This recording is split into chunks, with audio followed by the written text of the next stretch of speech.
بسم اللہ الرحمن الرحیم اعوذ باللہ من الشیطان الرجیم بسم اللہ الرحمن الرحیم والفجر ولیال عشر والشفع والوتر واللیل اذا یسر صدق اللہ العظیم۔ یہ سورہ فجر کی آیات ہے۔ اس میں حق تعالیٰ جل شانہ نے جن 10 راتوں کی قسم کھائی ہے وہ یہ راتیں ہیں۔ پہلی تاریخ سے لے کر عید الاضحیٰ تک کی جو راتیں یہ بہت معظم راتیں ہیں، بہت محترم راتیں ہیں، بہت محترم راتیں ہیں۔ اور بعض علماء نے لکھا ہے کہ اس میں عبادت کرنا ایسا ہی جیسا کہ رمضان میں عبادت کرنا، اتنی محترم راتیں۔ اور خصوصاً کل کا دن جس کو یوم العرفہ کہا جاتا ہے، حضور پاک صلی اللہ علیہ وسلم فرماتے ہیں کہ جس نے عرفہ کا روزہ رکھا اللہ تعالیٰ اس کے 2 سال کے گناہ معاف کرتے ہیں، ایک گزشتہ سال اور ایک اگلا سال، جو سال گیا اور جو سال آ رہا ہے، 2 سال کے گناہ۔ 10ویں محرم کا روزہ رکھتے ہیں تو 1 سال کے گناہ، اس لیے کہ وہ سنت موسوی ہے۔ اور یوم العرفہ کا روزہ سنت محمد الرسول اللہ صلی اللہ علیہ وسلم ہے، تو 2 سال کا گناہ۔ علماء نے اس سے ایک نقطہ نکالا کہ اللہ جس کو یوم العرفہ کی توفیق دے دے روزہ کی، وہ 1 سال ضرور جیے گا۔ کیوں؟ اس لیے کہ اگلے سال کے گناہ بھی معاف ہوتے ہیں، تو جیے گا تو ہی تو گناہ ہوں گے۔ معلوم ہوتا ہے کہ اللہ جس کو کل کے روزے کی توفیق دے دے، سمجھ لو کہ وہ 1 سال جینے والا ہے ابھی۔ یہ اس حدیث شریف سے ثابت ہوتا ہے، اور نبی کا کلام 100% سچا ہے، 16 آنی سچا ہے، اس میں جھوٹ ذرہ برابر نہیں ہو سکتا ہے۔ نبی اکرم صلی اللہ علیہ وسلم فرماتے ہیں 2 سال کے گناہ معاف ہوتے ہیں، لیکن یاد رکھو صغیرہ معاف ہوتے ہیں، کبیرہ نہیں، چھوٹے گناہ۔ جتنی اس طرح کی فضیلت کی روایتیں ہیں، ان تمام روایتوں میں چھوٹے گناہ معاف ہوتے ہیں، بڑے گناہ کے لیے تو توبہ شرط ہے۔ صغائر اس طرح کی عبادتوں سے معاف ہو جاتے۔ پھر اس کے ساتھ ساتھ حافظ ابن حجر عسقلانی رحمۃ اللہ علیہ نے لکھا ہے فتح الباری میں کہ ذی الحجہ کے پہلے عشرے میں جو جمعہ آئے گا وہ سال بھر کی تمام جمعوں سے افضل ہے۔ فتح الباری میں یہی تو حوالہ یہی لفظ مانگ رہے تھے۔ دوسرا، یہ حافظ ابن حجر عسقلانی رحمۃ اللہ علیہ نے 3ری جلد کے اندر صفحہ 291 پر لکھا ہے کہ سال بھر میں جتنی جمعہ آ رہی ہے ان تمام جمعوں میں سب سے افضل جمعہ جو ہے وہ یہ کل کی جمعہ ہے، ذی الحجہ کے پہلے عشرے کی جمعہ ہے۔ حق تعالیٰ نے ہم کو وہ بھی نصیب فرمایا۔ اور پھر اللہ کا کرم یہ ہوا کہ کل جمعہ بھی ہے، یوم العرفہ بھی ہے۔ حضور پاک صلی اللہ علیہ وسلم کا حج جب ہوا تھا تو حضرت کا حج یوم العرفہ جمعہ کو تھا۔ حضرت جب حج کے لیے، حضرت نے ایک ہی فرض حج تو کیا ہے، اس میں یوم الجمعہ کو یوم العرفہ تھا۔ لیکن بعض لوگ یہ سمجھ لیتے ہیں کہ جب جمعہ کو یوم العرفہ ہو تو وہ حج اکبر ہے۔ یہ غلط ہے، یہ غلط ہے۔ ہر حج حج اکبر ہے عمرے کے مقابلے میں، اور عمرہ حج اصغر ہے، چھوٹا حج ہے۔ ایک صحابیہ رضی اللہ تعالیٰ عنہ کو حضور نے حجۃ الوداع کے بعد پوچھا کہ تم حج کے لیے نہیں گئی، ہمارے ساتھ نہیں چلی؟ بخاری شریف میں فرمایا یا رسول اللہ بہت ارادہ تھا، لیکن 2 اونٹنی تھی، ایک اونٹنی شوہر لے گئے آپ کے ساتھ حج میں، اور ایک اونٹنی سے کھیت میں پانی پلانا تھا۔ اب اگر میں بھی چلتی تو 2 اونٹنی، تو کھیت کا کیا ہوتا، اس لیے میں نہیں آئی۔ حضرت نے فرمایا جو رمضان آ رہا ہے اس میں عمرہ کر لینا، اللہ حج کے برابر ثواب عطا کریں گے۔ معلوم ہوتا ہے کہ رمضان میں عمرہ کرنا یہ حج کے برابر ثواب ہے، لیکن یہ فضیلت ہے، اس کا یہ مطلب نہیں ہے کہ کوئی رمضان میں عمرہ کر کے آ گیا تو اب اس کو حج نہیں کرنا ہے۔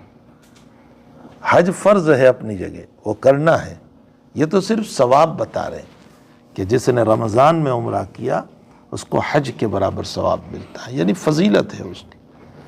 تو یہ جو جمعہ کا دن ہے بہت افضل دن ہے، بہت افضل دن ہے، اور سال کی تمام جمعہ میں افضل ہے۔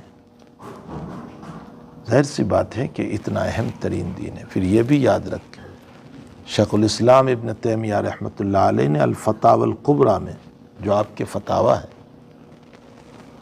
اس میں لکھا ہے کہ جو ایام جتنے معظم ہوتے ہیں، بڑے ہوتے ہیں، یا جو مکان جتنے بڑے ہوتے ہیں، مکان کا معنی جیسے مسجد، بیت المقدس، بیت اللہ، مسجد نبوی، تو زمانے کے اعتبار سے جو زمانہ جتنا معظم بڑا، یا مکان کے اعتبار سے جو مکان جتنا بڑا، اس زمان اور اس مقام میں گناہ کرنا بھی اتنا ہی بڑا ہوگا۔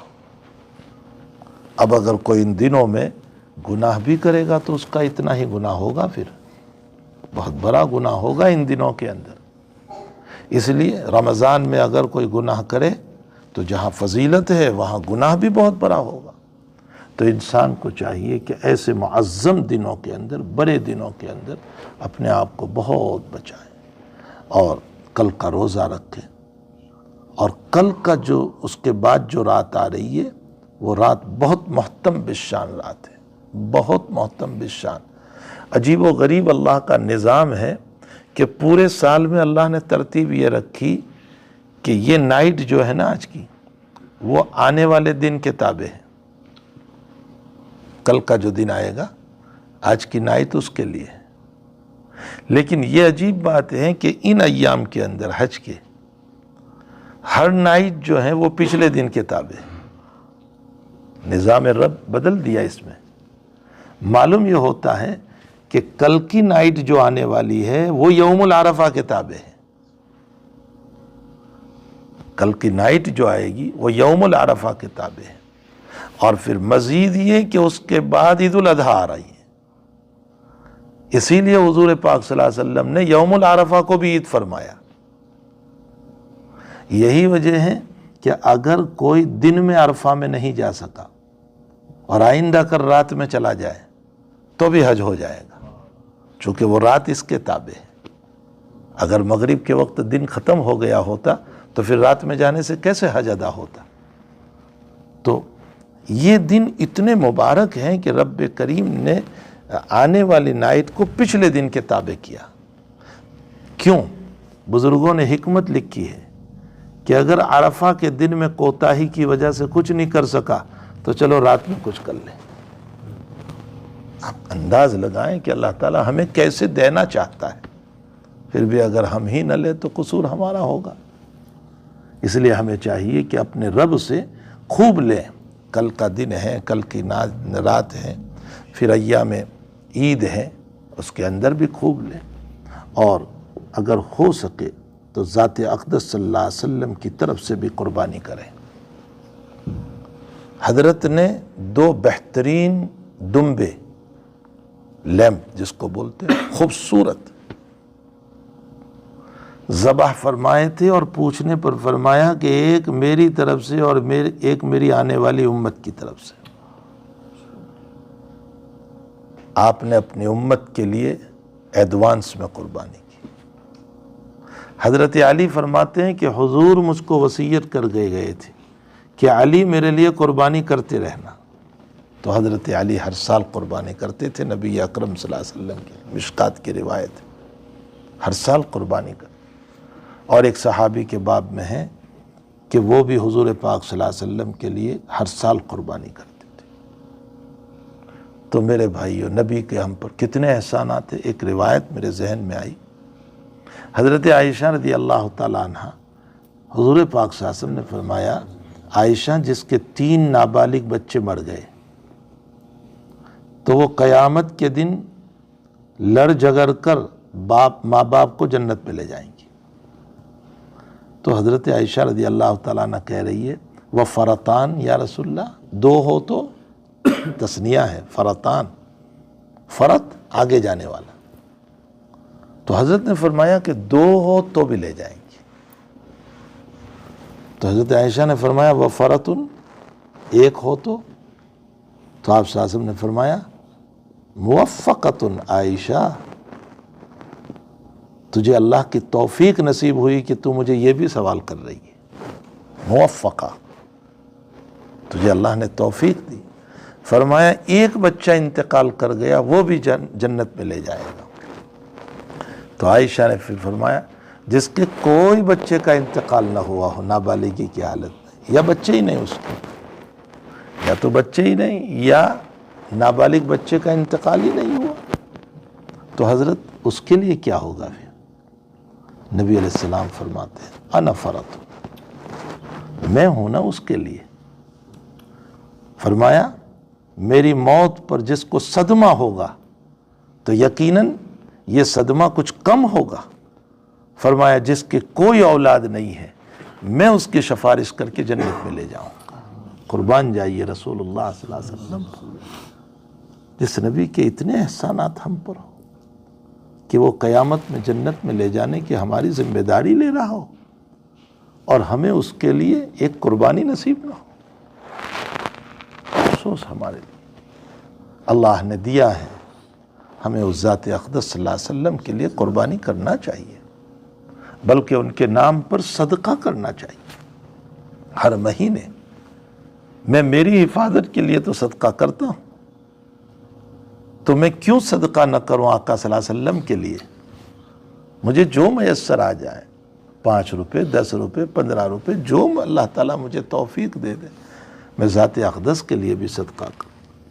ہمارے حضرت شیخ یونس صاحب قدس سرہ سے ایک صاحب نے بیان کیا کہ حضرت میں فلاں صحابی کے لیے فلاں صحابیہ کے لیے صدقہ کرتا ہوں، یا صحابی کے لیے، انہوں نے پوچھنے والے نہیں پوچھا کہ میں ان کے لیے صدقہ کرتا ہوں۔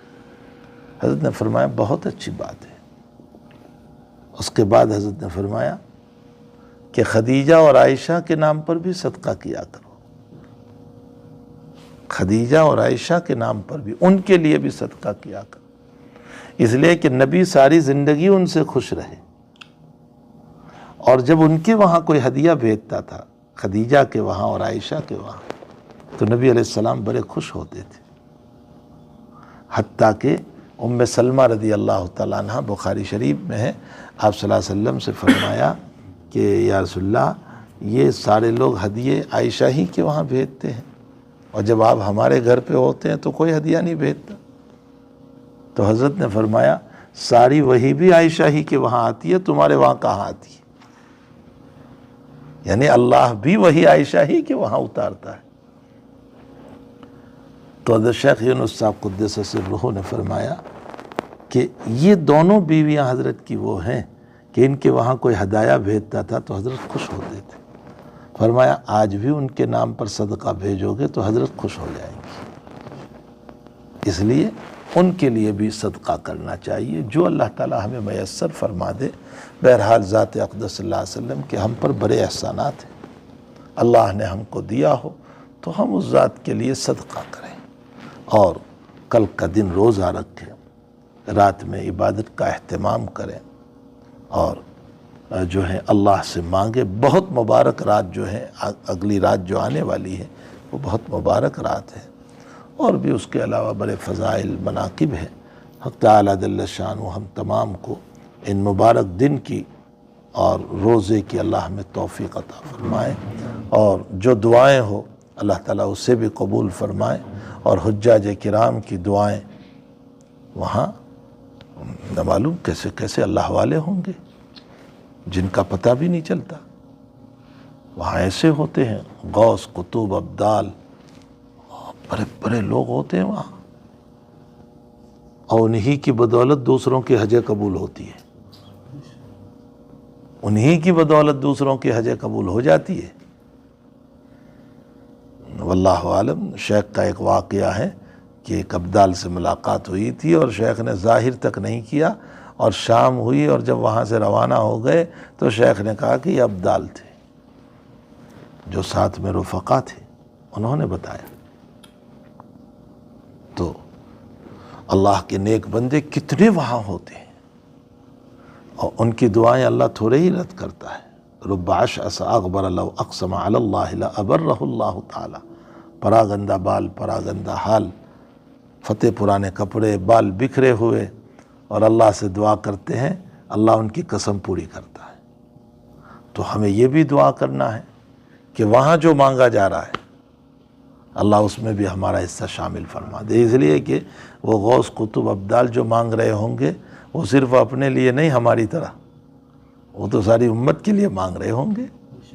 ہم تو اپنے ہی لیے مانگتے ہیں، لیکن وہ تو ساری امت کے لیے مانگ رہے ہوں گے، تو اللہ ہمارا حصہ ان میں نصیب فرما دے۔ اور ایک دعا بڑی جامع ہے، انا نسألک من خیر ما سألک منہ نبیک ورسولک محمد صلی اللہ علیہ وسلم ونعوذ بک من شر ما استعاذ منہ نبیک ورسولک۔ نبی علیہ السلام صدیق اکبر اپنے گھر میں تشریف لائے، صدیق اکبر بھی ساتھ ہے، عشاء کے بعد کوئی مشورہ کرنا تھا۔